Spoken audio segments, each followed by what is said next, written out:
नमस्कार, स्वागत है ट्रू मीडिया ज्योतिष विज्ञान में सभी दर्शकों का।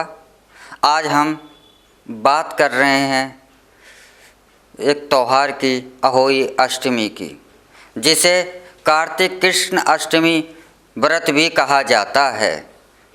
यह व्रत करवा चौथ के 4 दिन बाद मनाया जाता है। यह व्रत संतान की लंबी आयु के लिए, संतान की खुशहाली के लिए माताएं रखती हैं। यह व्रत इस बार 8 नवंबर 2020 को मनाया जाएगा। यह व्रत अष्टमी जो है सुबह 8 नवंबर को 7:30 बजे से आरंभ होगी। इस व्रत के पूजा का जो शुभ समय है वह है 5:30 सायं से 7 बजे सायं तक के मध्य का समय जो है वह इस व्रत की पूजा के लिए बहुत ज़्यादा शुभदायक है। इस व्रत को माताएं अपनी संतान की लंबी आयु के लिए, उनकी खुशहाली के लिए रखती हैं। इस व्रत को रखने के लिए माता पार्वती की पूजा भी करी जाती है। उनके कात्यायनी रूप की पूजा करी जाती है, जिसमें कि माता की गोद में स्कंद बैठे हुए हैं। अब हम बताते हैं कि इस व्रत को कैसे और कब रखा जाए और इस व्रत को रखने में क्या क्या सावधानियां हों, क्या क्या आप करें और क्या क्या ना करें। इस व्रत में रखने के लिए अहोई माता का जब व्रत रखा जाता है, इस व्रत में करवा नया नहीं खरीदा जाता।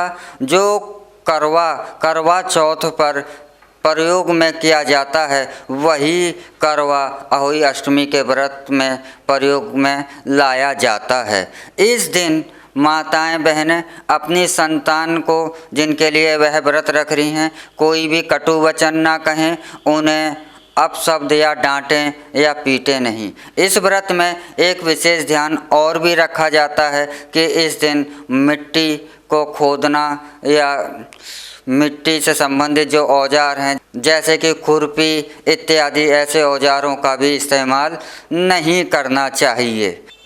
इस व्रत को रखने के लिए सर्वप्रथम आप जल हाथ में लेकर भगवान सूर्य उदय के सामने अपना संकल्प लें।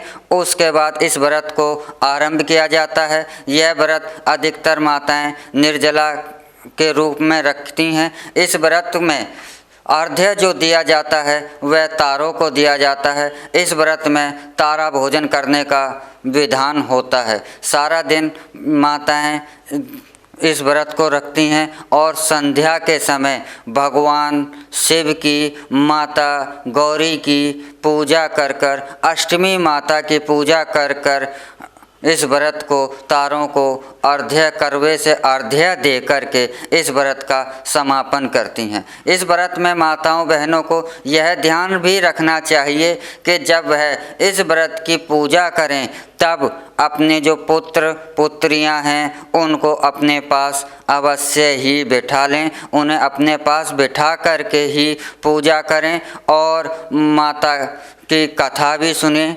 कथा इस प्रकार है कि एक साहूकार के 7 पुत्र 1 पुत्री थी। तो उनकी जब शादी हो गई तो उनकी पुत्री जो है मिट्टी खोदने अष्टमी के दिन गई, तो मिट्टी खोदते समय सेहे के एक बच्चा उसकी खुरपी से मृत्यु हो गई। तो सेहे ने उसे श्राप दिया कि मैं तुम्हारी कोख को बांध दूंगी। जब यह बात सुनकर वह साहूकार की पुत्री अपनी 7 भाभियों से कहती है कि वह कोख आप बंधवा लें, तो सब ने मना कर दिया और जो 7वीं छोटी वाली भाभी थी उसने अपनी कोख बंधवा ली, जिससे बाद में इसी माता करवा चौथ का व्रत रखने से उसकी जो कोख थी वह खुल गई। यह व्रत उन माताओं के लिए भी, उन दंपतियों के लिए भी बहुत ज़्यादा लाभदायक होता है कि जिनके कोई संतान नहीं हो रही हैं या संतान से वह परेशान हैं, तो वह स्त्रियां इस व्रत को संतान प्राप्ति के उद्देश्य से अवश्य ही रखें। ऐसा माना जाता है कि कार्तिक कृष्ण अष्टमी के दिन जो स्त्री अष्टमी माता की पूजा करती है और संतान की मनोकामना के साथ पूजा करती है तो उसे संतान की प्राप्ति अवश्य ही होती है। और जिन स्त्रियों के संतान हैं, जिन माताओं के वह व्रत रखती हैं, तो अष्टमी माता की कृपा से उनकी जो संतानें हैं वह खुशहाल दीर्घायु होती हैं। इस व्रत में आप संध्या के समय पूजन उपरांत तारों को ही अर्घ्य दें। अर्घ्य देने के बाद आप अपना व्रत जो है जल के साथ उसे व्रत को खोल लें।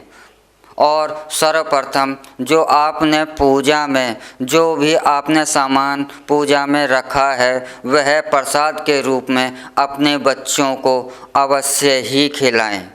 सर्वप्रथम वह प्रसाद जो पूजा में आपने किया है वह अपनी संतानों को दें, उसके बाद ही उस भोजन कराएं। और यह व्रत अगर पूर्ण श्रद्धा से रखा जाए, पूर्ण विश्वास के साथ रखा जाए तो ऐसा नहीं है कि इस व्रत को रखने के बाद कोई भी माता संतान की जो कामना को लेकर कर रही है वह निराश हो।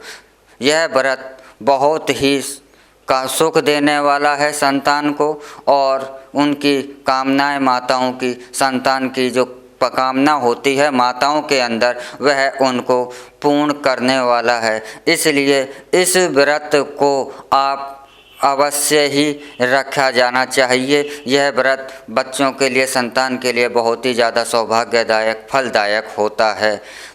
तो इसी के साथ हम यहाँ पर आज आपसे फिर विदा लेंगे और कल फिर मिलेंगे एक नई जानकारी के साथ। और आप इस दौरान हमारा ट्रू मीडिया ज्योतिष विज्ञान का जो चैनल है, जिन्होंने अभी तक सब्सक्राइब नहीं किया है वह सब्सक्राइब भी कर लें, लाइक भी करें और शेयर भी करते रहें ताकि हमारी जानकारी जल्दी से जल्द आप तक पहुँचती रहे। नमस्कार।